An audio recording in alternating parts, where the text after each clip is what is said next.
It's 1 o'clock in the morning and I just can't go to bed yet because Elon Musk has just dropped so many bangers. This is unreal. Check this out. Every Tesla is designed to be autonomous, so it's difficult to explain to people if they've not. In fact, I'm sure you've all encountered this, where you try to tell people that the Tesla can drive itself and they think you're crazy or something. Apart from the Cybertruck, our cars look pretty normal. They look normal, but I guess it's like having a cat and the cat's just sitting on the couch, and you try to tell people that the cat can actually put on boots and a hat and swashbuckle and sing and dance. And people are like, no way, man, that's a cat. Until the cat does all those things. And you're like, damn, what the? So we've got, millions of Tesla cars out there that are kind of like, they're intelligent, but people don't know that they're intelligent. They look like normal cars, but actually they're super smart and can drive themselves. Now with version 14, we're actually getting to the point where we almost feel comfortable allowing people to text and drive, which is kind of the killer app, because that's really what people want to do. Actually, right now the car's a little strict about keeping your eyes on the road. But I'm confident that in the next month or two, we should look closely at the safety statistics, but we will allow you to text and drive, essentially. Yeah. That's certainly better than the current situation, which often people will actually turn off FSD to text, then turn it back on, which is less safe. So yeah, that's probably the single biggest thing, is just get people aware of FSD. And then obviously we need to get it approved in Europe, so we certainly appreciate the support of our customers in Europe pushing the regulators to approve FSD, because you can't even get even just normal supervised FSD is not allowed in Europe currently, which doesn't make any sense. And I've had these crazy conversations with the regulators that seem like a Franz Kafka novel, where I'm like, well, look, we have billions of kilometers of data that shows that FSD increases safety. And they're like, well, we have to have all these committee meetings. I'm like, yeah, but people's lives are at stake here. So definitely a pressure from our customers in Europe to push the regulators to approve would be appreciated. And then we have partial approval in China, and we hopefully will have full approval in China around February or March or so. And then we've got the first car that is specifically built for unsupervised full self-driving to be a robotaxi. It's called a Cybercab. It doesn't even have pedals or a steering wheel.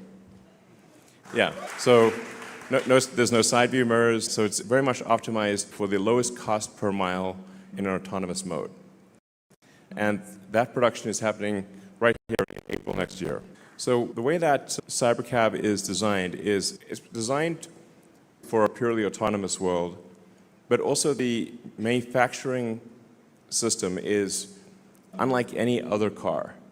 The manufacturing system of the Cybercab, it's closer to a high-volume consumer electronics device than it is a car manufacturing line. So the net result is that I think we should be able to achieve ultimately less than a 10-second cycle time, basically a unit every 10 seconds. Maybe ultimately take a few years to get there, but it's theoretically possible to get to a 5-second production time. So what that would mean is you could get on a line that would normally produce, say, 500,000 cars a year at a 1-minute cycle time, maybe as much as 2 or 3 million. Ultimately, it's theoretically possible to achieve a 5 million unit production line if you can get to the 5-second cycle time.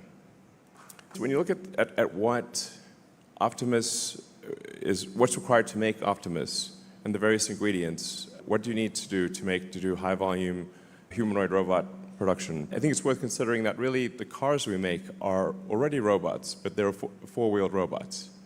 So Tesla is already the biggest robot manufacturer in the world because every car we make is a robot. When you break it down to the fundamental elements, you've got batteries, power electronics, motors, gearboxes, you've got connectivity, you've got a vision-based AI. Hi, Optimus. And all the various pieces that you need for a humanoid robot, you need the AI chip, you need the AI software, you need to be able to manage a large fleet. And really, Optimus is a robot with arms and legs, as opposed to a robot with wheels. Tesla's ideally suited, I think, to succeed in this arena. You will see certainly many companies showing demonstration robots. There's really three things that are super difficult about robots. One is the engineering of the forearm and hand, the real-world AI, and then volume manufacturing. Those are generally the things that are missing. One or more of those things are missing from other companies. Tesla is the only one that has all three of those. So this is the Optimus kind of initial, it's kind of the prototype production line. The high volume production line will be very automated, obviously, but this is really the production line that we use to make the prototypes. So you can get a sort of rough sense for what it takes to build the robot. You got to pull the finger.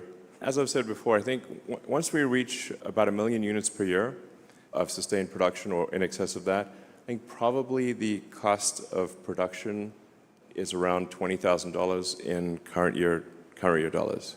Elon says Cybercab manufacturing will hit a 10-second cycle time, potentially 5 seconds, meaning one production line could produce 5 million autonomous vehicles per year. Cybercab manufacturing is designed like high-volume consumer electronics rather than traditional auto manufacturing. Elon has just explained the Cybercab manufacturing system is unlike any other car that is being built today. This is a complete reimagining of automotive manufacturing. Traditional car production operates at roughly 1 minute cycle times. A new vehicle rolls off the line every 60 seconds. That's considered fast for automotive manufacturing.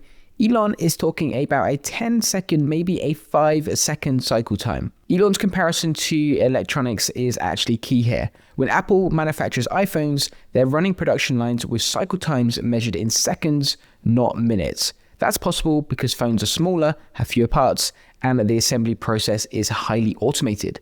Elon is saying Cybercab can achieve similar cycle times despite being much larger than a phone. The production volume implications are staggering. Think about what this means for scaling. The manufacturing advantage compounds with the autonomous advantage. Even if competitors develop comparable self-driving technology, can they manufacture robotaxis at anything close to this volume and cost? If Tesla can produce 5 million Cybercabs annually from one line, while competitors produce 500,000 from their lines, Tesla captures the market through sheer scale. And that same manufacturing expertise is why Tesla can scale Optimus faster than any robotics competitor. Tesla has all the core technologies needed for humanoid robots already proven at massive manufacturing scale.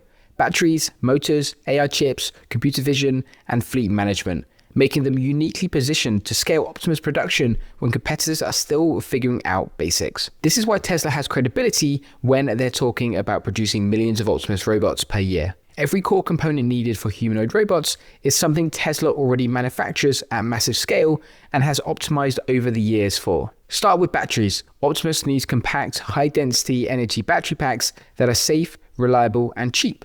Tesla produces millions of battery packs annually for vehicles and has driven down costs to industry-leading levels. Electric motors and actuators are similar. Tesla has optimized electric motor design for efficiency, power density, and cost across millions of units. They understand thermal management, control systems, and how to manufacture motors at scale profitably. The AI chip advantage is massive. Tesla designed their own custom silicon for autonomous driving. That same chip architecture works for humanoid robot perception and planning. And then we come to computer vision and real-world AI, which is where Tesla's years of autonomous driving work pays off. They've solved vision-based perception in unstructured environments, trained models on billions of miles of data, and built the infrastructure to continuously improve these models. Robotic startups are trying to solve similar problems with orders of magnitude less data and training infrastructure. Fleet management at scale is something no robotics company has experience with except Tesla. Managing millions of connected devices remotely, pushing software updates, monitoring performance, collecting training data, diagnosing issues is something Tesla does daily with their fleet. When you're operating millions of Optimus robots, that operation capability becomes critical. And then Elon identifying the three hard problems: forearm/hand engineering, real-world AI, and volume manufacturing. And claiming Tesla has all three is the key point. Figure AI might have good robot mechanics, but no experience with volume manufacturing or fleet operations at scale. And then the manufacturing point is especially critical. Tesla produces 2 million complex products annually and has mastered the art of scaling production aggressively. They've gone through production hell multiple times and come out the other side with efficient, high volume manufacturing. Robotic startups have never manufactured anything at scale. They're going to hit all the same problems Tesla has already solved. This explains the aggressive production ramp timeline from Elon. He mentioned about ramping from 1 million to 10 million, then 100 million units. He's describing the playbook Tesla has already executed for vehicles.